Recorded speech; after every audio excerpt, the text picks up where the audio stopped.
दोस्तों नमस्ते। आज की कविता का शीर्षक है एक लंबी कहानी। कविता है, हर कहानी के जैसी वह भी एक कहानी थी। पात्र, उनके जीवन और शब्द, फिर एक प्रारंभ और अंत भी था, ठीक वैसे ही जैसे हर कहानी में होता है। जैसे बहुत समय पहले कोई राजा या गरीब ब्राह्मण या फिर कुछ और। भूमिका हर कहानी में होती है। चांद सितारों से लदा पड़ा आकाश और पर्वतों के बीच एक झील, झील के गहरे तल में सुकून से इठलाता चांद। भूमिका हर कहानी में होती है। चांद सितारों से लदा पड़ा आकाश और पर्वतों के बीच एक झील, झील के गहरे तल में सुकून से इठलाता चांद। या फिर कुछ ऐसा कि रात के अंधियारे में एक दिया जल टिमटिमा रहा था, झिंगुर शांति को भेद रहे थे। उस बूढ़े की खाट के नीचे सोमरुआ कुत्ता जगा था और बूढ़ा देख रहा था सपना कि जल्द खत्म हो जाएगा अंधियारा। और बूढ़ा देख रहा था सपना कि जल्द खत्म हो जाएगा अंधियारा, गोया अंधियारे पर उसका या फिर उसके पूर्वजों का अधिकार रहा हो।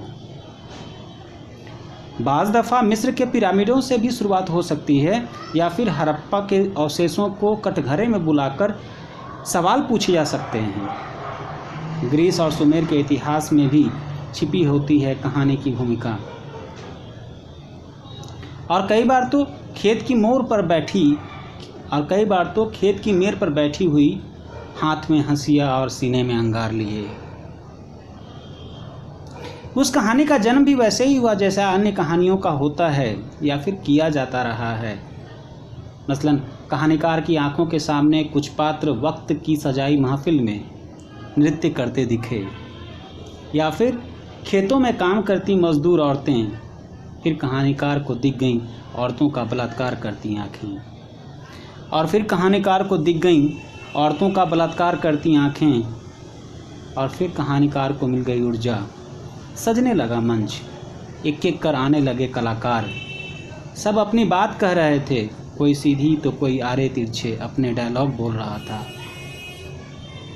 पार्श्व में कहानीकार स्वयं मौजूद था। वह हर डायलॉग को पहले खुद बुदबुदाता, फिर पात्र बोलते। कभी कभी तो पात्र केवल होंठ हिलाते और आवाज़ संसद के गलियारों से आती प्रतीत होती, तो कुछ आवाज़ें सीधे बंद गली के आखिरी मकान के बंद तहखाने से आती। कहानी रोटी के जैसी होती है, मखमली चांद के जैसे गोल। लेकिन रोटी की पहली शर्त है कि आग पर उसे गुब्बारे की तरह फूल कर दिखाना होता है।